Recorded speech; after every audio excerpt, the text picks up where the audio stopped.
ចិត្តម្ដាយផ្ដែផ្ដាំបាម្នាលកូនពន្លងស្មើដោយជីវិត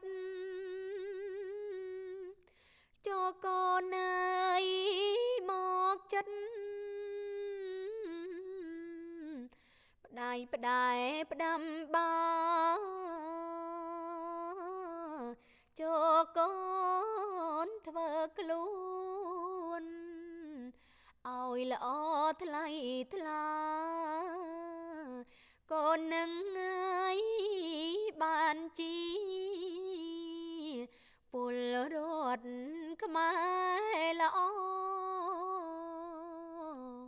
អើយ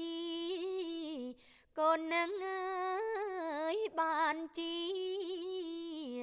ពលរដ្ឋខ្មែរល្អ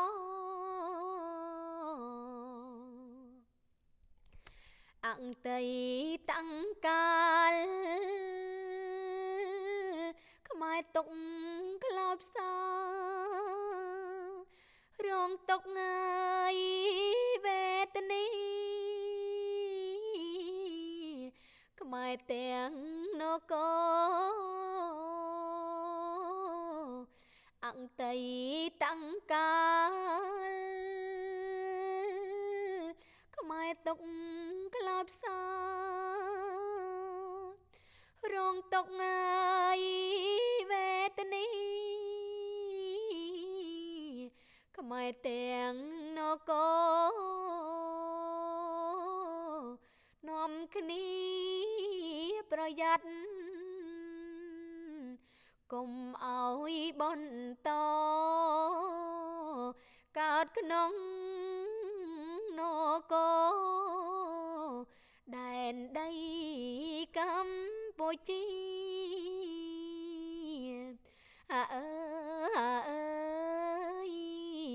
កើតក្នុងអើយនគរដែនដីកម្ពុជា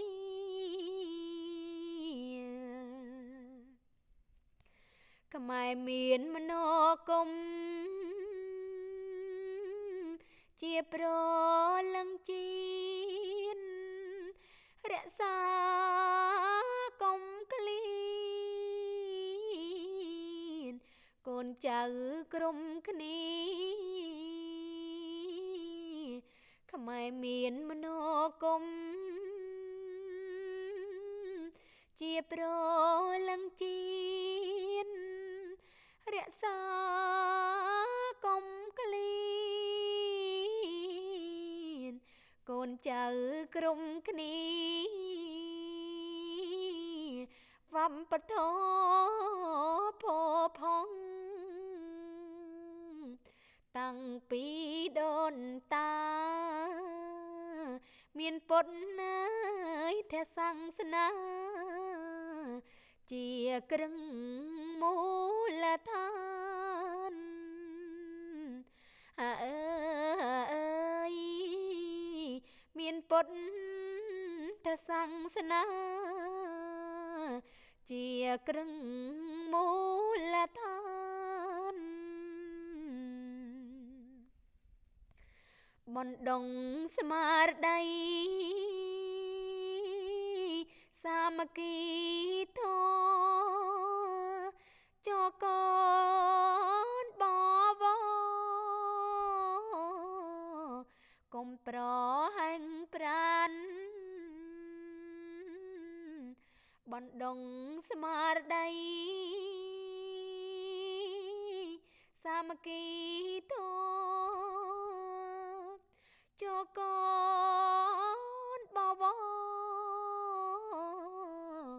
កុំប្រហែប្រានប្រកាន់ជំហររឹងមាំឲ្យបានទើបខ្មែរសុខសាន្តតរៀងទៅ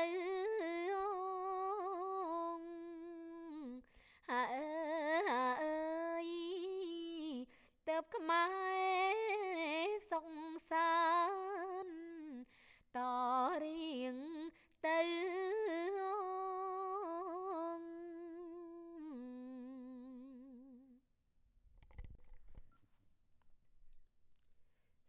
ជូនបទខ្មែរកាន់ពុទ្ធសាសនានិពន្ធដោយប្រដេជះប្រគុណបណ្ឌិតហុកសវណ្ណច្រៀងដោយកញ្ញាអៀងច័ន្ទថាវីភ័ព្វសំណាងខ្មែរកាន់ពុទ្ធសាសនាដែលជាមាគ៌ាឋានក្នុងចិន្តាសម្រាប់ប្រតិបត្តិបំបានតុងខាតាមព្រះធម្មាព្រះចិនស្រីតាមព្រះធម្មាព្រះចិនស្រីតាមបណ្ណាល័យមានសៀវភៅធម៌បីដងបវរចែកចេញជា3ព្រះអង្គភិងធមព្រះសូត្រវិន័យធម៌ជាវិន័យរំលត់ទុក្ខាធម៌ជាវិន័យរំលត់ទុក្ខាគ្រប់វត្តអារាមមានព្រះសង្ឃគង់សម្រាប់ត្រត្រង់ព្រះពុទ្ធសាសនាឲ្យបានគង់វង្សក្នុងដែនកម្ពុជាសម្ដែងទេសនាតំណាងព្រះពុទ្ធសម្ដែងទេសនាតំណាងព្រះពុទ្ធខ្មែរក្រុមឋានៈប្រឹងប្រែងសង្សារព្រះធម៌ថ្លៃថ្លាជ្រឹងថ្លាបំផុតព្យាយាមប្រតិបត្តិឲ្យចិនបរិសុទ្ធកើតញាណមុខមុតដល់nămពីនងកើតញាណមុខមុតដល់nămពីនងសូមថ្វាយបង្គំប្រដេជះប្រគុណបណ្ឌិតខ្ញុំប្រកាសណាកញ្ញាអៀងច័ន្ទថាវីជាសិល្បករនីដែលនៅខេត្តតាកែវនៃប្រទេសកម្ពុជាពិតជាមានភ័ព្វសំណាងណាស់ដែលបានមកថ្វាយបង្គំប្រដេជះប្រគុណដោយផ្ទាល់នៅវត្តខ្មែរកាណាដាខ្ញុំប្រកាសណាជាក្មេងជំនាន់ក្រោយគោរពនៅព្រះពុទ្ធសាសនាឆ្លៀតឱកាសនេះសូមប្រដេជះប្រគុណមេត្តាលើកយកនៅពាក្យព្រានប្រដៅរបស់ព្រះពុទ្ធត្រង់ណាមួយដើម្បីមកពន្យល់ឲ្យខ្ញុំប្រកាសណាបានដឹងនៅព្រះពុទ្ធសាសនាបន្ថែមទៀតសូមអរព្រគុណសូមអធិប្បាយធម៌អំពីបុគ្គលធ្វើឲ្យអ្នកដទៃមានទុក្ខតែងជាប់ជំពាក់ពីគាថាបុគ្គលណាប្រាថ្នាសេចក្តីសុខដើម្បីខ្លួនដោយការធ្វើសេចក្តីទុក្ខឲ្យកើតមានដល់អ្នកដទៃបុគ្គលនោះតែងជាប់ជំពាក់ដោយគ្រឿងជាប់ជំពាក់គឺពីនឹងមិនរួចផុតអំពីពាវេរនេះចេញមកពីបាលីថាបរៈទុក្ខោប្រធានេនៈ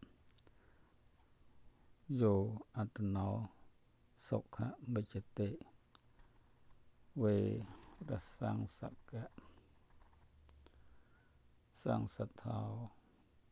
វេរិសោនបរិមុច្ចតិគេថានេះបានសេចក្តីថាមនុស្សគ្រប់រូបតែងតែប្រាថ្នាសេចក្តីសុខដើម្បីខ្លួនចង់រស់នៅប្រកបដោយសេចក្តីសុខចម្រើនរុងរឿងដូចគ្នាប៉ុន្តែមនុស្សខ្លះចង់បានសុខខ្លួនឯងបែរជាទៅបៀតបៀនអ្នកដទៃដែលជាហេតុនាំឲ្យមានទុក្ខដល់ខ្លួនទៅវិញគឺការប្រព្រឹត្តធ្វើអំពើអាក្រក់ប៉ះពាល់ដល់សេចក្តីសុខរបស់អ្នកដទៃព្រះពុទ្ធសាសនាថាមនុស្សកើតមកត្រូវបំពេញការងារប៉ុន្តែការងារដែលត្រឹមត្រូវការងារដែលមិនមានទោសការងារដែលមិនធ្វើឲ្យអ្នកដទៃមានសេចក្តីទុក្ខព្រួយភ័យខ្លាចឬធ្វើឲ្យគេវិនាសប៉ុន្តែត្រូវបំពេញការងារប្រកបដោយធម៌សុចរិត ដែលហៅថាសម្មាអាជីវោប្រែថាការងារដ៏ប្រពៃ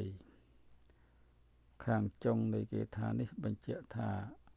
បើបុគ្គលបៀតបៀនធ្វើឲ្យគេមានទុក្ខបុគ្គលនោះតែងតែទទួលផលបាបធ្វើឲ្យខ្លួនមានទុក្ខវិញតាមកម្រិតអកុសលដែលខ្លួនបានប្រព្រឹត្តពាក្យថាពៀគឺផលនៃអំពើបាបនេះឯងប៉ុន្តែពៀម្យ៉ាងទៀតសំដៅយកការចងកំហឹងនឹងគ្នាពីជាតិនេះរហូតដល់ជាតិខាងមុខទៀតអំពើដែលធ្វើឲ្យគេមានទុក្ខ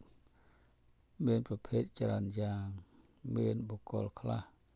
ក្នុងលោកនេះចង់បានទ្រព្យសម្បត្តិអ្នកដទៃ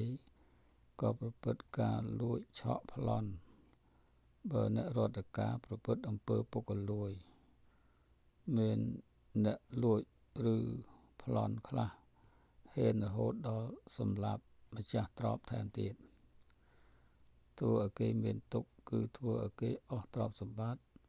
ហើយមានម្ចាស់ទ្រព្យខ្លះត្រូវបាត់បង់ជីវិតថែមទៀតការលួចប្រពន្ធកូនរបស់អ្នកដទៃដើម្បីបំពេញតណ្ហារបស់ខ្លួននេះជាការប៉ះពាល់ដល់សេចក្តីសុខអ្នកដទៃដែលគេចង់ជួបជុំប្តីប្រពន្ធកូនចៅមិនចង់បែកបាក់គ្នាដោយខ្លួនអ្នកប្រព្រឹត្តអាក្រក់នោះដែរបើអ្នកនយោបាយវិញលួចសម្លាប់គ្នាដើម្បីបំពេញបំណងរបស់ខ្លួនដែលធ្វើឲ្យគ្រួសារគេព្រាត់ប្រាសគ្នាហើយធ្វើឲ្យជាតិមានអសន្តិសុខផងបើអ្នករដ្ឋការប្រព្រឹត្តអំពើពុករលួយស៊ីសំដោកធ្វើឲ្យសេដ្ឋកិច្ចជាតិចុះទន់ខ្សោយធ្វើឲ្យប្រជាពលរដ្ឋមានភាពក្រីក្របើក្នុងប្រទេសកើតសង្គ្រាមនឹងគ្នាវិញនឹងធ្វើឲ្យប្រជាពលរដ្ឋស្លាប់ព្រាត់ប្រាសគ្នាពីការបាក់ដៃបាក់ជើងនេះជាសេចក្តីទុក្ខដែលបង្កឡើងដោយបុគ្គលបាបអ្នកសាងបាបកម្មដោយការលួចប្លន់ទ្រព្យសម្បត្តិអ្នកដទៃឬរបស់ជាតិបើគេចាប់បាននឹងទទួលទោសទណ្ឌកម្មក្នុងបច្ចុប្បន្នបើគេចាប់ពុំបានទេក៏គេចបំផុតអំពីទោសទៅមុខទៀតដែរក្នុងសុតន្តបិដកនិយាយថាអ្នកដែលលួចសម្លាប់អ្នកដទៃស្លាប់ទៅធ្លាក់ទៅសោយទុក្ខក្នុងនរកលុះសេះសល់ផលកម្មបើបានកើតមកជាមនុស្សវិញ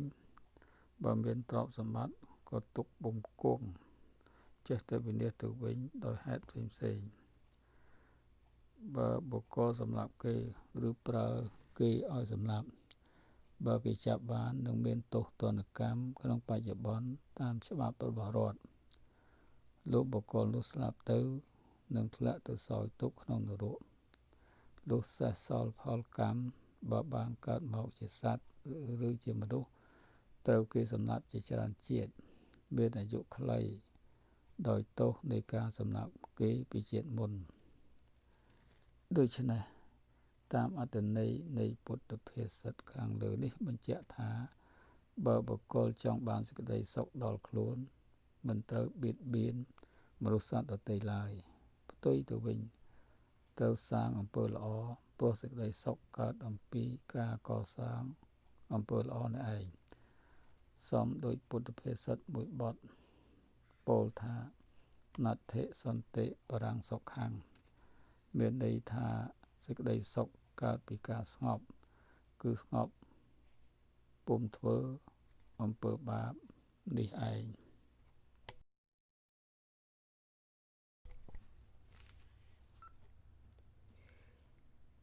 សូមថ្វាយបង្គំព្រះដៃចាស់ព្រះគុណបណ្ឌិតខ្ញុំព្រះករុណាកញ្ញាអៀងច័ន្ទថាវីជាសិល្បករនីដែលនៅខេត្តតាកែវនៃប្រទេសកម្ពុជាពិតជាមានភ័ព្វសំណាងណាស់ដែលបានមកថ្វាយបង្គំព្រះដៃចាស់ព្រះគុណដោយផ្ទាល់នៅវត្តខ្មែរកាណាដាខ្ញុំព្រះករុណាជាក្មេងជំនាន់ក្រោយគោរពនៅព្រះពុទ្ធសាសនាឆ្លៀតឱកាសនេះសូមព្រះដៃចាស់ព្រះគុណមេត្តាលើកយកនៅពាក្យព្រានប្រដៅរបស់ព្រះពុទ្ធត្រង់ណាមួយដើម្បីមកពន្យល់ឲ្យខ្ញុំព្រះករុណាបានដឹងនៅព្រះពុទ្ធសាសនាបន្ថែមទៀតសូមអរព្រគុណ សូមអត្ថបាយអំពីវត្តនិងប្រសង់ពាក្យថាវត្តជាភាសាខ្មែរដែលចេញមកពីភាសាបាលីថាវត្តតាំងប្រែថាទីកន្លែងសម្រាប់គោរពបូជាជាកន្លែងសម្រាប់ប្រសង់គង់